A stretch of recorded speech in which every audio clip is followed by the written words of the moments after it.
morning, everyone. Today is September 23rd, 2021, and welcome to the New Possibilities Hour, part of the Will Work for Food project, founded by Natalie Armstrong-Motin in the spring of 2020.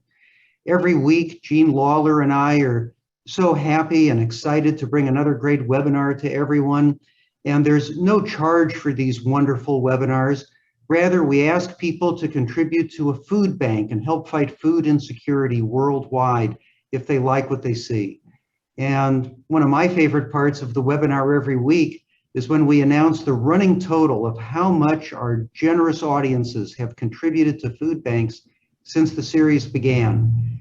So Jean, a virtual drum roll, and please let us know the total. Ta-da!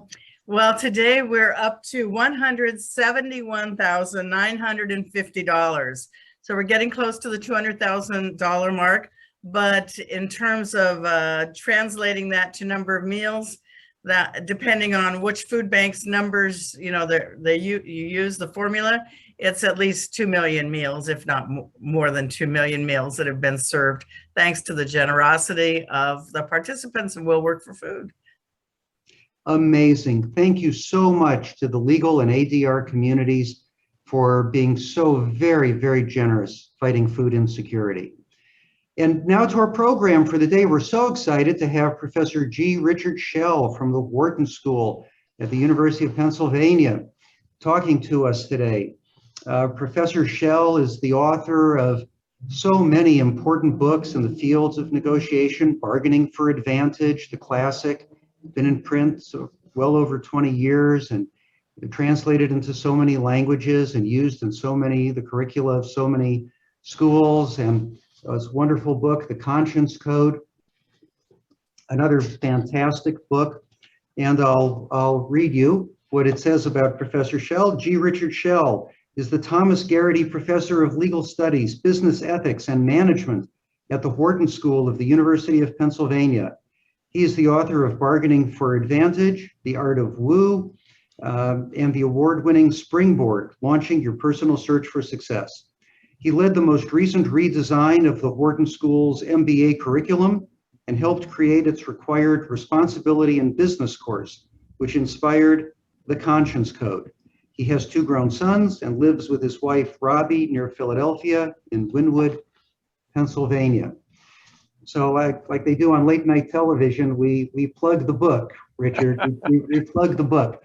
So now we'd love to turn it over to you. Tell us a little bit about the food bank, or you would encourage contributions if people are in a position to contribute. And then your presentation, our new friend, Professor Richard Schell, the floor is yours. Great. Thank you, Jeff, Jane, and Natalie for inviting me on. This is one of those intentions that's been a long time in the birthing since we started talking about this last spring, and we finally found a date, so it's a pleasure. So my food bank is Philabundance, philabundance.org, and it's a group that we've had a long-standing relationship with, Robbie and I. They are really the largest food bank in the city, and they do a terrific job. They're very professional. They're very generous, and they've done a lot of innovative things over the years, especially collecting food from restaurants and making sure nothing gets wasted, and in the pandemic especially really going into high gear to handle the emergency and the food insecurities that people face and still face. So that's my preferred group to be generous to. In line with that, though, I can't help but also plug and mention, I have a long-standing relationship with the United Food and Commercial Workers. I've worked with them for about 15 years and helped them with their collective bargaining groups and stuff. And they represent all the checkout people at Kroger's, and they do a lot of work in the delivery space. And I think, in addition to the people that have been helping with the food insecurities of the population that's been disenfranchised, I think a lot of times the people who are on the front lines keeping the food in the stores under this emergency, don't get quite the same attention as maybe the nurses do, but they're they're a very important part of the process of keeping us all fed too. So just give them a little plug because they're really great people. Okay, so I thought it's a daunting thing to talk to talk with lots of very experienced people and people who do a lot of very high consequence fraught work to try to make peace between people who would rather fight, or at least they think they'd rather fight. And I come up from this in the long way. I was a fellow at the program of negotiation at Harvard Law School many years ago, and worked with Howard Rafa and Roger Fisher and all those folks. And getting to yes with the text that I cut my teeth on, bargaining for advantage, was sort of my answer for that text. In the end, having investigated the folks at Harvard, especially Roger Fisher, I realized that at least this is my perspective, and before I wrote Bargaining for Advantage, Getting to Yes is a book about how to cooperate for someone who's really competitive.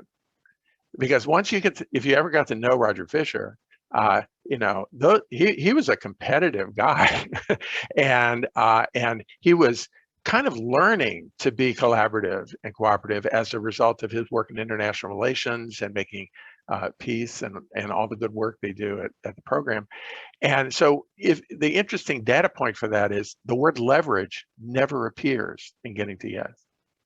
And as I entered my professional life at the Wharton School of Business, which is a deal-making environment, not a conflict resolution environment, I was using Getting to Yes, and I realized I was teaching deal makers with the wrong book.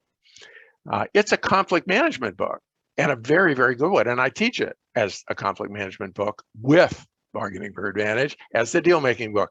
And so I actually had a chance to build on the platform that they had and offer perspectives that were much more like how people actually do deals, and a little less about how they manage conflicts.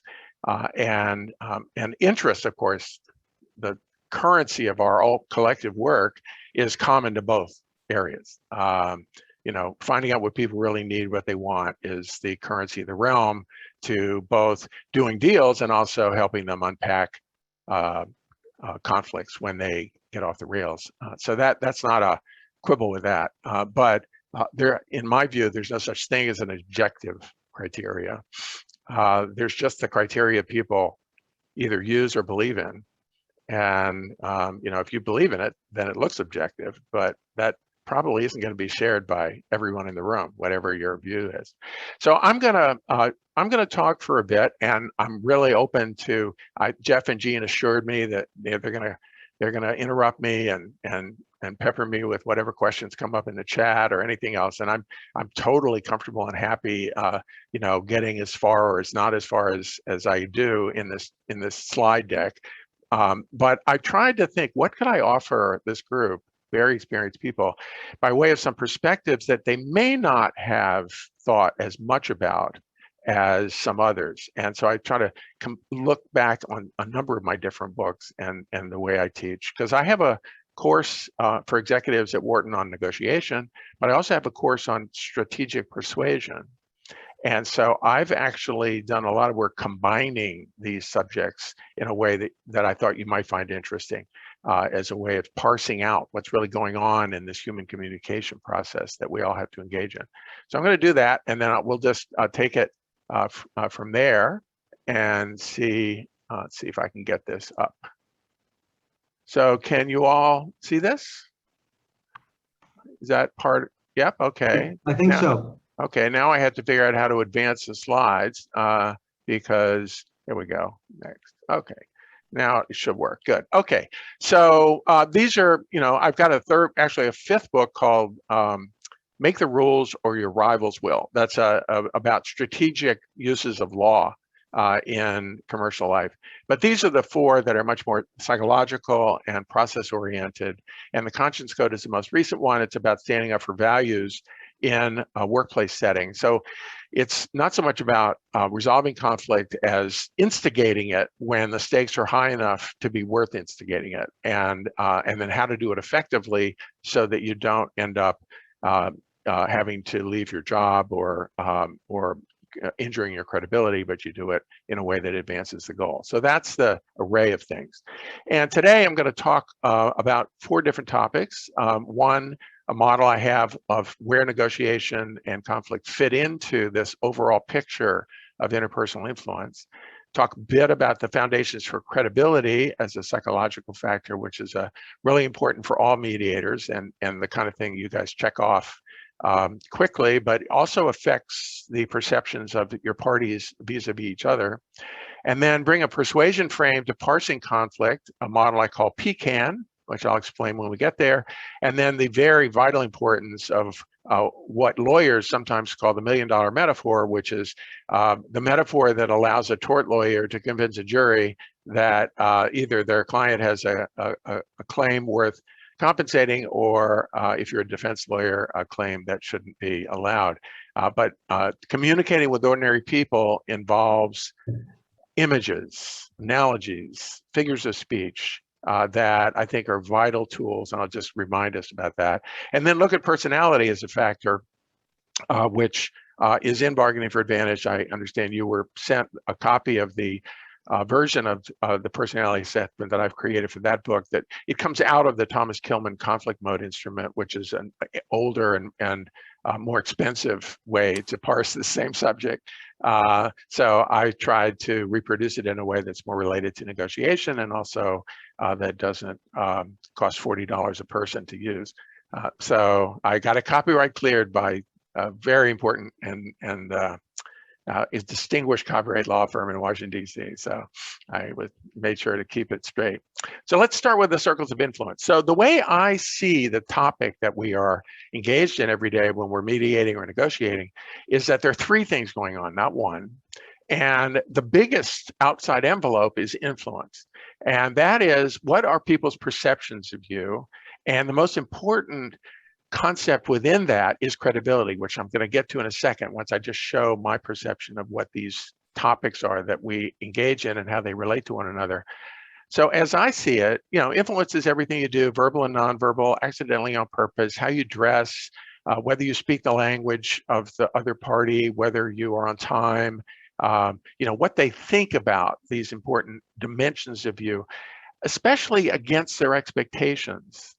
So, for example, if you're in a situation in which telling the truth, you would normally think would be something that would add to your influence, is something that actually the circumstances are such that you'd be an idiot if you didn't tell the truth, then you're not going to get a lot of influence by telling the truth.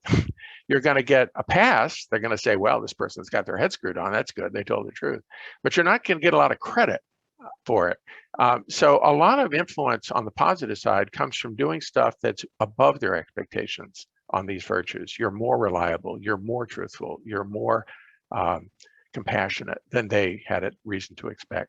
And then, your currency goes up a little. And of course, you can fall short of expectations. And if you're Mother Teresa and you get caught lying once about some small matter, then you lose influence because you're Mother Teresa and everybody expected you to be a saint. So expectations are the baseline. We'll get to that in a second.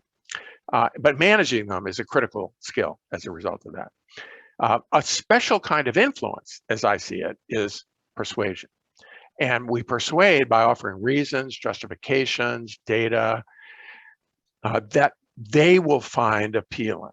So Aristotle pretty much summed up the secret of successful persuasion: know your audience. That's his critical message in the rhetoric. And so that's why it matters so much how you prepare for the group that you're working with, because all of us have our favorite reasons and our favorite data and our favorite justifications that we think are the right and winning ways to think about something. But it will be unpersuasive. You'll be right, but you'll be unpersuasive if you don't think about the reasons and the evidence and the justifications that's going to appeal to them. And that is a critical part of preparation in many, many ways. Now notice, I haven't even gotten to negotiation yet. One of the things that I offer in Bargaining for Advantage that is in distinction to getting to yes has to do with this very point.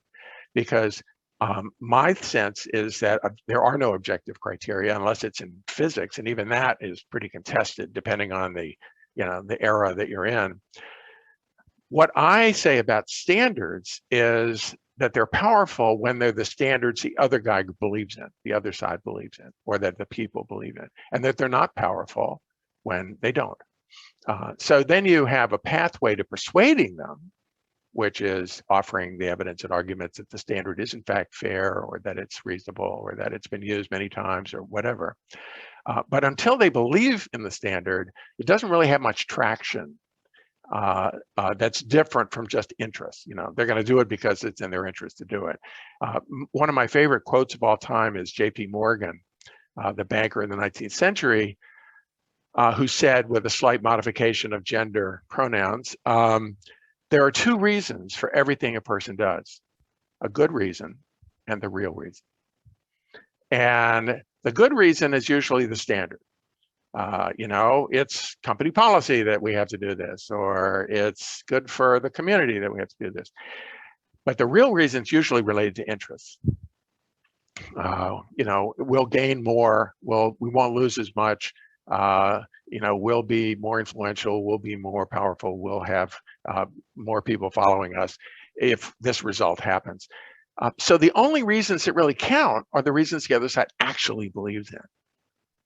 They're not just good reasons, they're the reasons they believe in.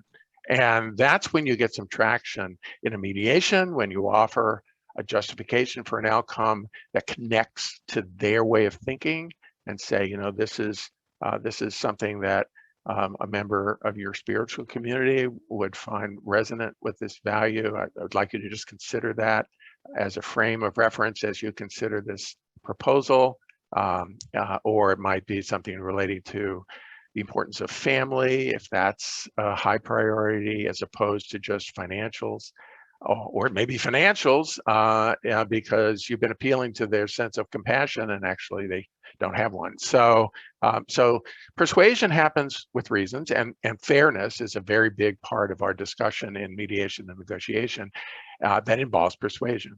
Then we get to negotiation, which does involve the core of our motivations. People negotiate because they have needs and fears. Just like a snail will move toward food and move away from threat, humans will move toward what they desire and away from what makes them anxious and insecure.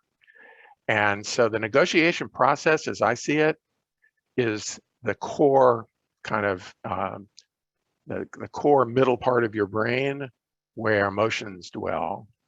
And that means that you have all of the human system in play when you negotiate, because you are working with their perceptions, which is intuitions, instant judgments, prejudices, biases, all the stuff that's just happening at light speed that's forming their impressions about people. Then you have persuasion, which is the cognitive part of the landscape, and you're offering things to try to change their picture in their head about some part of what's happening, what's true, what's going to happen in the future, what's fair. All these are cognitive things. We have to process them in a deliberative way. And then in the middle is the emotion. And that's why it's so important to read others' faces when you're working with them directly, because the emotions are hard to hide.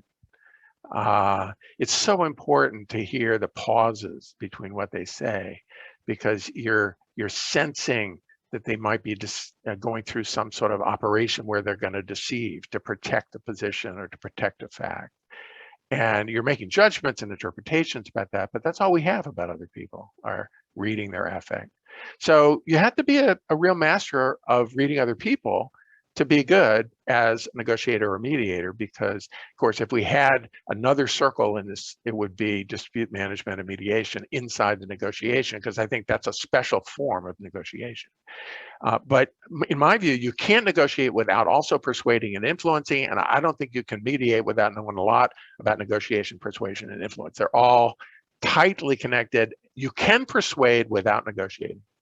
We can have a seminar about whether Pluto is the final planet in the solar system and offer lots of evidence about that and dispute it and have conflicts over it, but we're not negotiating it. That's not something where someone's needs and fears, other than their career interests in the science community, are going to be triggered.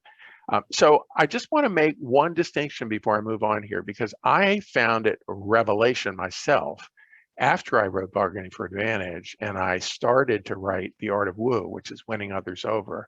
It's the art and science of selling ideas.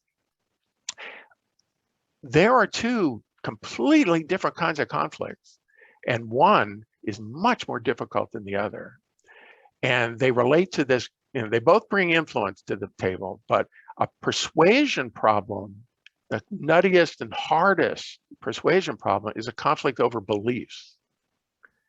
People have fixed ideas, worldviews, things that they're completely wrapped up with in their identity about who they are and what the world means. And that conflict over beliefs, in my view, is the hardest possible conflict to manage.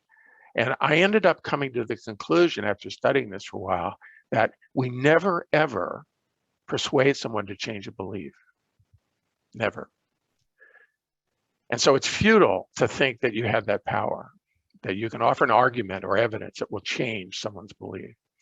What we can do is offer evidence, arguments, persuasion templates, and different things, and then give them enough space so that they change their own belief.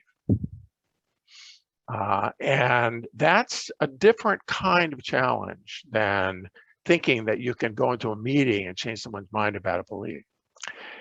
And the second kind of conflict is actually easier, and that's conflict over interest. And the conflict over an interest is where we negotiate. There's something scarce, it has to be allocated, and we want to offer some version of it for them in order for them to give something else to us that we need. And there's an exchange of some sort, whether it's over time or at a simultaneous exchange, where we craft agreements that meet interests and needs. And you probably realize a lot of times in a mediation, and people start to argue, and your instinct says, let's agree to disagree about that, and let's move on to our interests. And what you've really encountered is a disagreement about beliefs. And you're smart enough to know that's not going to have any cheese for the mediation process. So let's abandon it. But when what is being offered conflicts with a belief, then you mix the two up. And there's really, that's concrete. When you mix a conflicting interest with a conflicting belief, then you have a kind of real concrete that requires some other modes to get people to move off of them. And I think this is my theory. I don't know any more about this than all of you do, but I think that's why our politics today are so fraught, because what used to be the process of sort of having political positions and then negotiating to common ground on underlying interests and needs has now gotten rigidified by polarized beliefs about what's legitimate, and it's mixed in with those interests. And so when you offer a compromise that might advance interests, people see it as disrespectful to their beliefs. And so the compromise is no longer possible because we can't unpack these two things. They've gotten thoroughly mixed up, and it makes it very, very difficult to find the art of compromise, because we don't compromise our beliefs about what's ethical. You don't trade. Well, I'll tell you what, you can lie, this much if I can lie that much. Just not the currency that we use to talk about beliefs. And so we're in a tough spot because these two things have gotten mixed up. They've always been mixed up for some people, but they've gotten mixed up for a lot of people. And so we're in a pickle. We'll see. We've got a reality check coming down the pike pretty soon, because Biden, who's an old school negotiator from the Senate, is trying to bring his team into the White House and say, hey, let's get back to interest here. And his own team is divided on the question of beliefs. And they may be willing to burn down the House because their belief that climate change or social inequality or whatever it is the number one, and they're not willing to say that anything else can be number one. And so, they'll bring down the House. I hope not, but that's the problem. Okay, so this is a model, and credibility, I'll just bring these up quickly, is this influence sector. And this is, again, stuff you all know. It's intuitive, but I do break it out in a way that makes it easier to kind of contextualize. And basically, this is a sort of 80-20 rule. These are the 20% of the factors that make up 80% of people's perceptions of your credibility. And it means that they have to know it. Credibility is not something you have. Credibility is a gift other people give you, based on their perceptions that you have the right authority, that you know what you're talking about, that you have experience and competence based on hard-won trial and error, wins and losses, you're battle tested, and so your advice is going to have some wisdom in it because of competence. And notice the difference between expertise and competence. They're related. You can gain expertise by adding to your competence. But credibility for competence is they know you've done it a lot and done it well. Credibility for expertise is my first slide. I got these 4 books up there. And people go, oh, that guy's an expert, he wrote some books. But if I'm going to have surgery down here at the University of Pennsylvania on a hernia or something, I'm not really looking for the person who wrote the book on hernia operations. I'm kind of interested in the person who does them 20 times a week to work on me, because every case is its own individual item on the distribution of outcomes. And the surgeon who does it 20 times a week will see my little hernia and go, oh, look, this is, I've only seen this twice in the last year. And then they get to apply that problem-solving skill. That's not the ideal model. It's the experience that makes it possible for them to be good at it. And of course, all of you know that as a result of your experience as mediators. And then finally, the last one is trust. And trust is, it's funny how this topic works, isn't it? You have influence, which is a fuzzy word. You unpack it, you get to credibility, which is a fuzzy word. You unpack it, and you get to trust, which is a fuzzy word. So it's fuzzy words all the way down. It's like turtles all the way down. So what about trust? So I've investigated trust a little more, and this actually comes from some work I did with the FBI in their hostage coding programs down in Quantico. They sent some folks up to our programs. I went down and worked with them in theirs. And, they kind of taught me that, trust comes from a lot of things. It comes from being reliable, honest, has all the Aristotelian virtues associated with trust. But there's a trigger that causes trust to occur and that causes it to disappear in a very short amount of time. And the trigger, which a hostage negotiator has to establish in very fraught conditions with someone who's very, very in crisis, is the perception that the other party is there to help them, to advance their goals, and to give them things that they need at some sacrifice to their own goals. So, you can gain sort of reciprocity-based relationship with someone by giving and taking in equal measure. But if you want to gain trust with someone, you have to go out of your way and show them that you're willing to do stuff that's inconvenient or that might make you vulnerable or that might show your weakness. And you all know this from mediations where you've had a trouble establishing rapport, but then you found a place where you can share something about yourself that you didn't have to share, that shows you're not perfect or that shows you suffered, and that makes you a human, and the other person suddenly sees you in a different light. And it's not just that they see you as having a common background. There's something about the vulnerability that causes this trigger to happen. Now, in business, in negotiations, trust comes from the same thing, but it means that you do favors for people that are out of the way and without looking for a quid pro quo. As soon as you start looking for a quid pro quo, it becomes reciprocity again. And the magic sauce is this: I'm willing to rely on them. Now, the reason I say the trigger is important is because we all know how easy it is to lose trust. And all it takes to lose trust is to do one self-interested thing that confirms their hypothesis that you were actually in it for yourself all the time. And now whatever judgment they may have had that you were kind of in a special category disappears. And winning it back, that perception that you're there as a partner to help them is much more difficult than establishing it in the first place. So I think, looking for all those opportunities to build credibility based on trustworthiness is not just, are you as reliable as they expected? It's, are you as more reliable than they expected? Are you more honest than they expected? Are you more compassionate than they expected? And how can you bring that spark to this interaction that allows that magic to happen? Now, as I'm going to leave this topic, but I just want to point out something, because in the wake of my study of this, I realized that there are only two types of people that are truly gifted at establishing trust. And none of us are these two types. So that's why it's so hard for us. The first type is a saint, and they are living lives of self-sacrifice in which they've built that credibility based on being self-sacrificing over so long a period that, and they've done so much good in the world by doing that, that we just give them our respect and trust as a result of their sainthood. The second are psychopaths. Psychopaths are glib, charming, crafty, mentally damaged people who are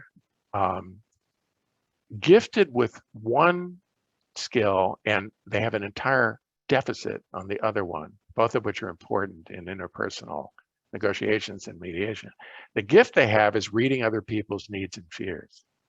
They're good at perspective taking. They're excellent at saying, what's really motivating this person? What do they want? What's the hook that will get them to move toward me? What's missing is empathy. They have no compassion whatsoever. And so you combine those two, you've got a really, really dangerous combination. And as fate would have it, somewhere between 1% and 3% of people, and the 3% represents business and law a little more than the rest of the community, are psychopaths. They're clinical psychopaths. Now, that doesn't sound like a high number, but if you have 1 million people, that's a lot of psychopaths. And they don't come with a sign like labeling themselves. Like Bernie Madoff, the most recent, very famous version of this, is someone who operated for 30 years, and he's definitely a psychopath. But he was able to manage everyone's perceptions of credibility by being the head of the NASDAQ, by being an expert in investments, by beating the market year after year after year, and by having this, we're in it for you. We're gonna, we're gonna help the temple with their fundraising. We're gonna, help make sure the opera stays in good shape. And it was just a big Ponzi scheme, and he was enriching himself. But there you are. He got away with it for 30 years because he had all the indicia of credibility, and he was utterly trustworthy to his audience, but completely untrustworthy as a human. So don't think you have some gift that you can spot these people.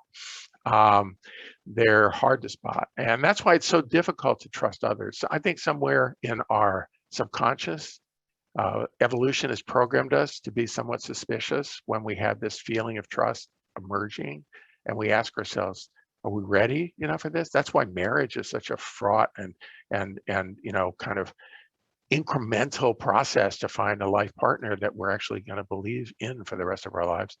It takes time. It's rare, and I think it's because it's there's a possibility, not trivial but not common, that you're dealing with someone who's going to get you to do all the collection of marbles, and then they're going to take them all and then disappear in the sunset. So just keep this in mind. Now, a little bit of persuasion, arguments that are in the persuasion literature. And I think this pecan idea, which I'm going to unpack for you so you know what it means in a second, helps you understand where you get disagreements over beliefs in a process of conflict management. Because Aristotle and the great rhetoricians of the classical world taught us that there are many standard forms of argument. There are arguments toward whether to argue on behalf of a matter of truth. There are arguments about a matter of morality.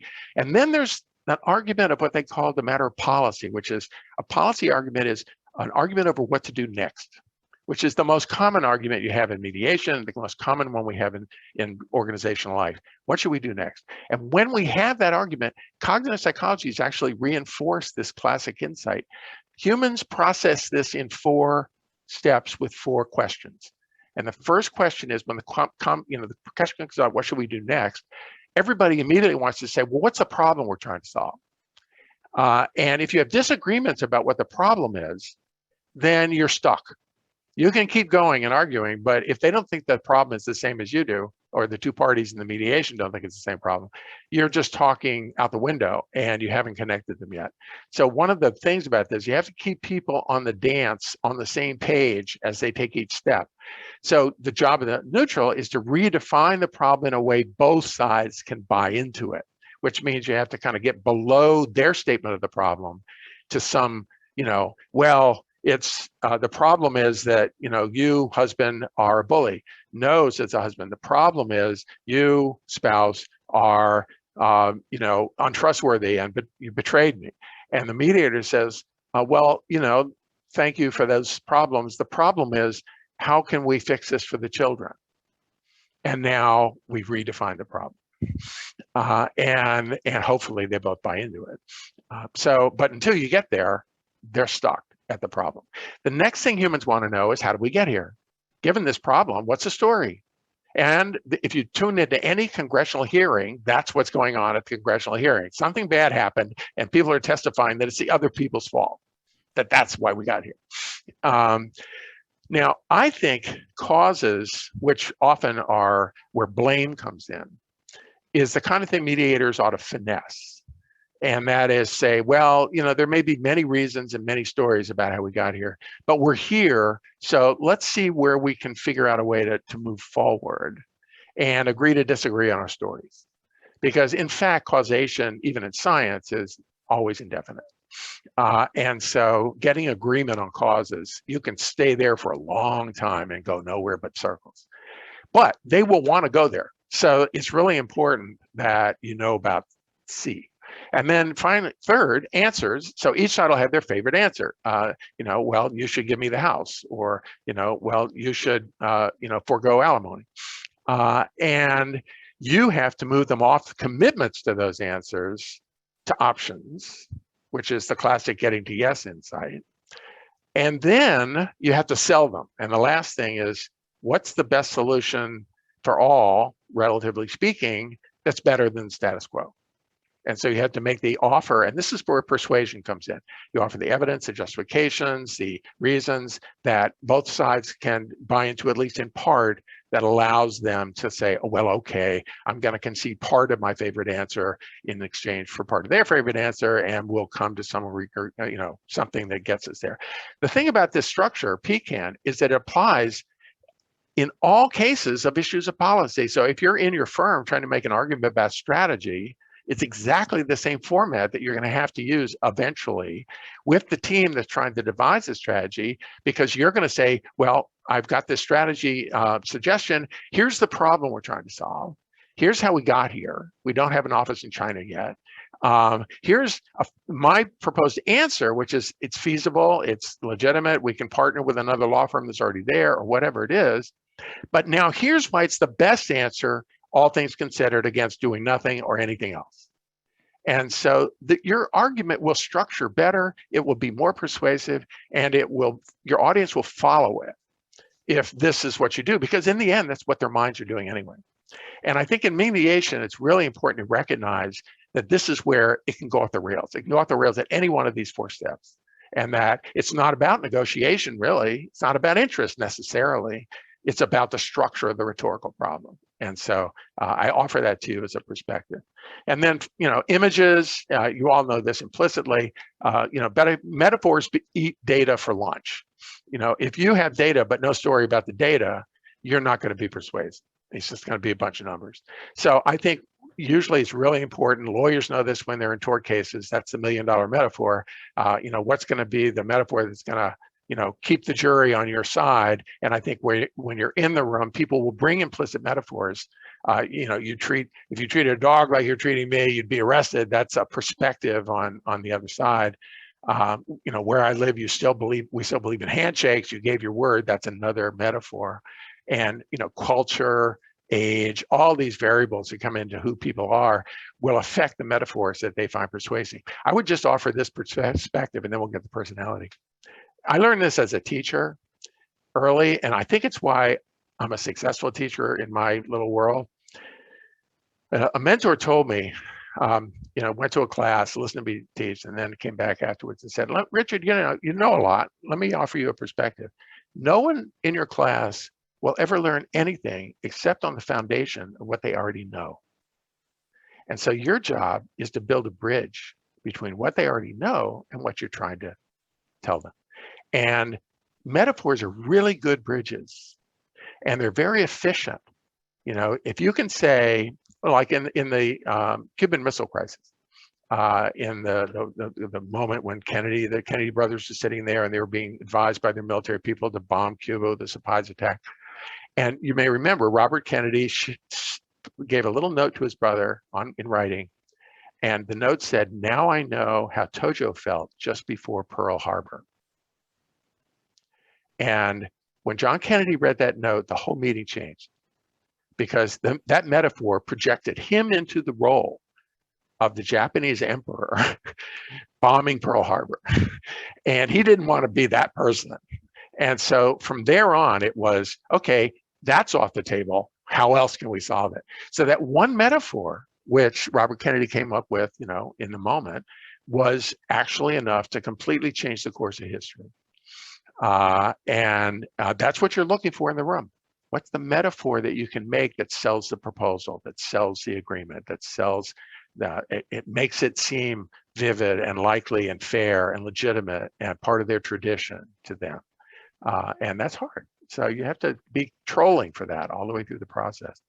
And so in the end, the world's complex. You have to make it simple. The world's uncertain. You have to, recognize that they work on beliefs, not on uncertainty. The world's slow to change. Your job is to inject urgency to move them to action. That's where deadlines and other things come in handy. And the world is, in fact, fact-based, but stories are what give facts meaning. And so you have to be a gifted storyteller to bring those facts to life. So this is just a little template of things you might want to think about when you feel you're in a tough spot. And just realize, well, maybe I'm making it too complicated. Maybe I'm not respecting the fact this is a belief. What can I do to inject urgency that I haven't done already? And what's a story I can tell about what this is all about and what's going to happen if we don't resolve it? Personality, which is the assessment you gave, is something I've used for decades, and I got it from the Thomas Kilmann instrument in the first place. I was working at the Harvard Program of Negotiation. This was part of the curriculum I inherited early in my career, and I really think it's insightful and important that people have. You can't give this to your parties and here, take this assessment, then I'll know how to deal with you. In a negotiation sense, it helps if you know your own style and have some sense of your own personality and the intuitions. Because this isn't about behavior, it's not about skill. There's one person we talk to more every day in our lives than anyone else, ourselves. And so this is kind of unpacking the conversation you're having with yourself when you're in a conflict or negotiation mode. And the voice that's coming up from below is, hey, let's get along to get along. Let's get along and just kind of give something up and get along. Or let's avoid this. Let's sidestep this. Let's defer it to another day. Or let's split the difference. let's get this behind us. Or this is an interesting problem. Let's unpack it and spend lots of time on it and get all the interest and really drain it. Or I'm going to win. How do I figure out where to get in this room so I can win? Those are the impulses coming up based on stimuli. And some are more vivid than others. And that's why the assessment's helpful, because if you score a high score on one of these, it's going to tend to make it more of a persistent voice. If you score low on it, it'll be a dimmer voice. And you can still do all these things, of course, but you're going to have a bias about which ones you get to first. And then you have to talk back to that voice a little bit when your judgment says, wait a minute, this is not really an appropriate situation for this voice to dominate. So Jeff, you and I were talking before the program started, and you told a very interesting story about your own taking of this assessment and an insight you had. So I wonder if you could share that. Yes, thank you, Richard. Being just a little vulnerable about it, I mentioned to you that when I took the assessment last night, I was a little surprised at how high I scored on the avoidance scale. And I was, triggered all sorts of thoughts about my upbringing and how my parents behaved towards conflict and all that sort of thing. And I was thinking about a personal situation with a family member where we're trying to work out a solution to a problem. And I thought to myself, gee, you know, I am in too strongly in the conflict avoider or perhaps accommodator mode. And maybe it's time just to say, look, there's a way this thing should come out. It's fair to everybody. It kind of goes by the rules of such situations. And it gave me the insight to fight my instincts and fight my tendencies, where doing so wasn't really serving anybody's interests, least of all mine. Yeah, and I think that's what happens when you take an assessment and you're honestly answering the questions. You know, the questions are obviously going to change the answers depending on situation and you're talking with. But if you do it in a neutral frame of mind where you're just saying, well, on balance, which of these two things feels more like, you know, comfortable for me or the place I like to be, and you just sort of answer them all 30 times, and you get a pattern where you know, you defer the conflict, you know, you like, you know, you have peace and harmony as a preferred way to operate, and you see the pattern, then you recognize the voice of, oh, maybe we shouldn't just wait another day and see if this doesn't go away, or maybe somebody else will come and they'll do something and I won't have to deal with it. And you recognize that's a pattern, and it's often functional, but in certain situations, it's one your judgment might override. And so that little moment, that synaptical moment based on the assessment, I thought was just a classic situation where it added some value. My older son did a mediation program at his high school back in the day. He went to Germantown Friends High School, which is a friend's school out here outside of Philly. And they have a 6-week period in the winter semester where they go do community service, and they just stop school for the class and out they go. And he got in a community mediation program in one of the neighborhoods in Philly, and they gave him this assessment as part, it was the Thomas Kilmann version of it, but they gave him this as part of his sort of onboarding and stuff to help him think about mediation. And he scored, his 2 high scores were in accommodation and collaboration. And he went through that mediation program like a hot knife through butter. The feedback was, he's gifted. He knows how to do this. He's like, you know, he's got the instincts. And it occurred to me in light of that one data point that being high avoider means you're diplomatic, you're tactful, you look for ways to diffuse confrontation. It's an automatic processing thing. You did it before your kid's wedding and you didn't want to create the seating that would cause people difficulties, you know. And collaboration and problem solving is sort of this deeper dive into what the situation is, what the real problem, how can we bring people to some understanding about a common problem. And that's also, if you're high in that automatic pilot, you know, you love to unpack problems like that. You love the process of socializing problems and getting them out. And the other 3 are perfectly legitimate things. Accommodations about empathy and wanting to help other people, compromise about, you know, kind of closing and finding good standards or reasonable standards that can just face-saving standards that get us out of this problem. And then competitiveness is, you know, trying to win. With certain situations, you want to get a better price for a car. You know, it's good to be competitive and not silly about that. So, but I did think it was interesting that avoidance and collaboration are 2 behaviors that mediators use a lot. And if the assessment were to show that you were high in them, either by virtue of having a lifetime experience, which, you know, that can affect your scores, or just by predisposition, that's sort of interesting news for a certain kind of mediation context. I mean, I personally think people trust other people who are like themselves. And so it could be that if a very competitive person is in the mediation, they may need to see a flash from you that you're willing to stand up for yourself in the process in order for them to go, oh, okay, well, this person's, you know, got a backbone, so I can trust them a little bit. You know, they're not going to get manipulated by the other side or whatever fantasy's going on. I mean, there's a wonderful quote. I'll get you to my next slide on this. So why it matters, I think, is it's a source of behavior. And, you know, it's easily overridden by judgment, but it's still there. And then the impulses can be important, and it's good to know about them. This gets me to the insight I was about to share. It's also important because the thief thinks everybody steals. And that's an American folk saying. But if you're highly competitive, you really believe other people are competitive somewhere, until they prove they're not. And it's hard to get to that place. And just think of our last president, competitive person. You know, we got no value judgments about anything else about him, just competitive person. We can agree. What do you think he thinks everybody else is? A really competitive person that can't be trusted. And there we go.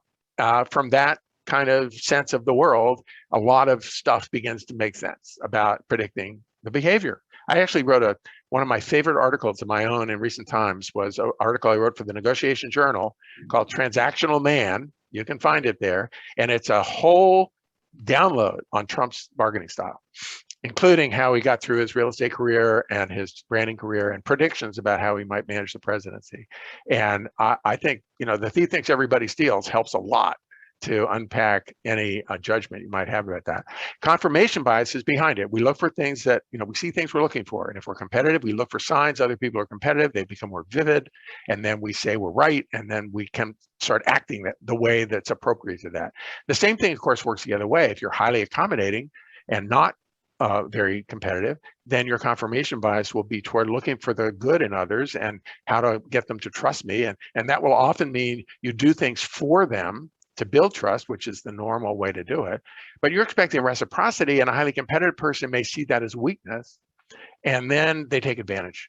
And then you haven't built any credibility because your confirmation bias is leading you down the wrong path. So that's when you need to like reverse engines and not get angry at them. They're just being who they are, but just change your tone. And then finally, we can misconstrue behavior, your parties will especially, based on personality differences, because they'll think that this competitiveness is intentional and tactical, and actually it may just be a part of their personality. You know, I've worked with the United Food Commercial Workers, I mentioned that earlier. They're a very blunt, direct culture. They're a two on avoidance with each other, not to mention the people they negotiate with. So if you're with a negotiator from their group and they're being blunt, direct, and sort of pound on the table, you may think this is a tactic, they're trying to manipulate, they're trying to bully us.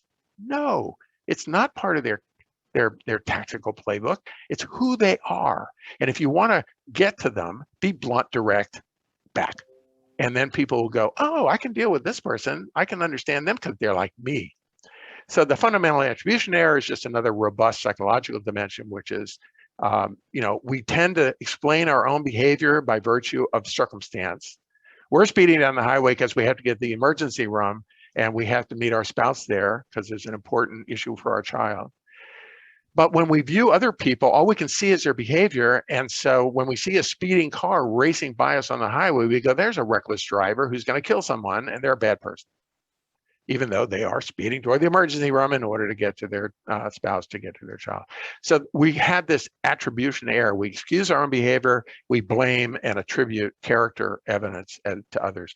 And this is a problem, and you have to be careful that you don't misattribute the behavior that's happening as intentional when it's actually unconscious and personality-based.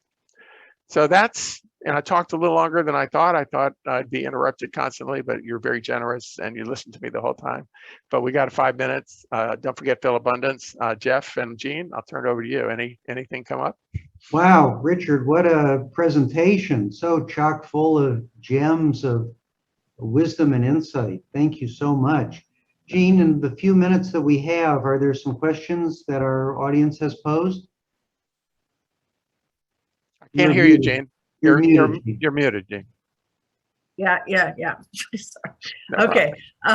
So maybe you can take down the unshare the screen then. I think everybody's got Phil Abundance there so we can see each other better. Great. Thank you. Yeah. Fantastic. I tell you, the chat is just filled with comments of love and respect and all kinds of other wonderful things for you. We can print that out later, but things like fabulous presentation. I trust Richard Shell. He is very credible. It may be a kid. Anyway, it goes on and on and on.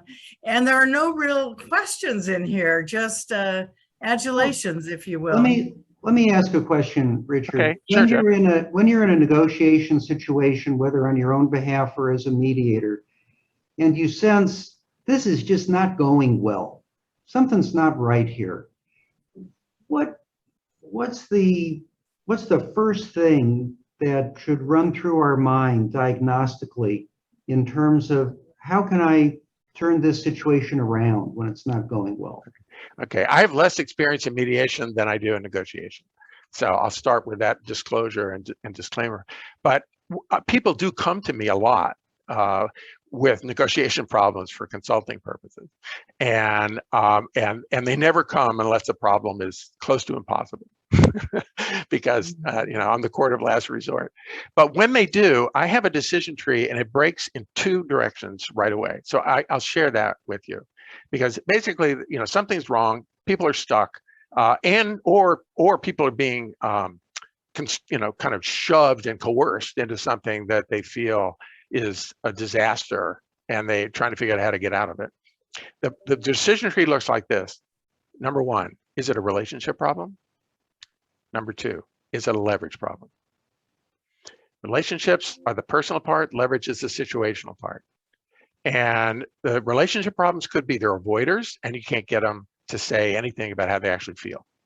And so my tendency is to debrief a lot of what's been happening, what's going on in this conversation, how's the conversation happening? Oh, they're not showing up to any of the meetings where the real difficult stuff is going to be discussed, or they just won't respond when we ask them a tough question. So then I'll hypothesize might be personality, but the personality in the relationship problem might be they were betrayed a year ago in some contract and they're not over it, but you forgot about that. From their point of view, it's important. From yours, it just faded. All those different dimensions that are interpersonal have to do with emotions and relationships. So that's one track. And then the other is a leverage track, which is, the other party, usually the one then consulting me, thinks they have a complete advantage in the negotiation and are being bullies. And so my move there is, let's investigate this situation and find the weaknesses and vulnerabilities that they actually have, and let's analyze them a little more vividly. And then let's look at your position and see what possible losses the other side might face, small or large, if you were to walk away. And the losses could be multidimensional. I mean, it's simple. Walmart is negotiating with a tiny little products company, but they have a really kind of unique little like product for skincare or something. And Walmart says, well, here's our price. End of story. And so the guy comes to me and says, well, what do we do? It's Walmart, and we need the contract. And I go, absolutely, you don't want to break the contract. But let's think about how hard it would be to replace you. And so then you kind of go to what's the unique proposition? What would the switching costs be? What would the inconvenience be? What would the customers who've come to rely on this product think of Walmart if they dropped it? So there are all these little nuanced things that just add a little dimension of leverage to the weak guy's side, and then send them back into the room with a conversation about how everybody can win by making some small modification that's more than zero, but not anything close to what they want. So it's those two factors that I would point to first. And I guess in a mediation, when one side is bullying the other and overbearing, it could be personality. In that case, you've got that kind of problem. It could be you've triggered a belief and they think it's threatened. That could be a problem. Or it could be that they think they have all the leverage and they need to be educated a little on what the alternatives really look like, and if you don't have the influence to deliver that message, look to see who is credible to them and who they trust to deliver the message. And so those would be some things that I would think about. And in those leverage situations, what role does reciprocity play? In Leverage terms of suggesting you might do this. Yeah. I mean, what you're going to get back. Yeah, reciprocity plays a role in all negotiations. That's a fundamental point, give and take. So you give a little, you are entitled to ask for a little. That's the way I view it. There was a wonderful, I guess we got time for this, but I'll just tell a quick story. That a woman who told me this, who was in a very tight negotiation. It was in a bankruptcy situation. They were at an impasse, and she had her wits end. So finally, during the break, she went and bought a bag of M&Ms, and she brought it back to the table, and she opened it and poured it out on the table. And she put half the M&Ms on the other guy's side, and she kept half. And then she put one M&M in the middle of the table and said, "We got to get going here. I'm going to make you a concession. It's worth one M&M." And she made the concession. And then she looked at the person and says, "Now it's your turn." And so the guy kind of went, well, it was sort of playful, broke the mood. So he took an M&M, he put it in the middle of the table and said, "Okay, that's my one M&M concession." She said, "That's not worth one M&M." He said, "Yes, it is." And she said, "Well, okay." And then she put two M&Ms in, and she made it a little bigger. And then he cut into. So you see what happened was the M&M process broke the impasse by making it just so small, just worth one M&M. But it got reciprocity going again. So that's what you need. It's like a pump. Got to prime it. And well, that's a sweet note on which to end the conversation, because it's 9 o'clock and we promised our audiences that we begin on time and we end on time. Professor Richard Schell from the Wharton School at the University of Pennsylvania, what a fantastic hour. Thank you so much. Thanks so much to Natalie Armstrong-Motin for founding the Will Work for Food project last year. Jean, my wonderful co-host on these webinars. Thanks so much. We had over 85 people here at the peak. Please contribute to philabundance.org if you can. Please let Natalie and us know the contributions. We'll be delighted to add them to our running total. Professor Richard Schell, this was just fantastic. Thank you once again. And with that, my friends, we are complete. Thank you, Jeff. See you guys. Be safe. Thank you. Thank you. Thank you all.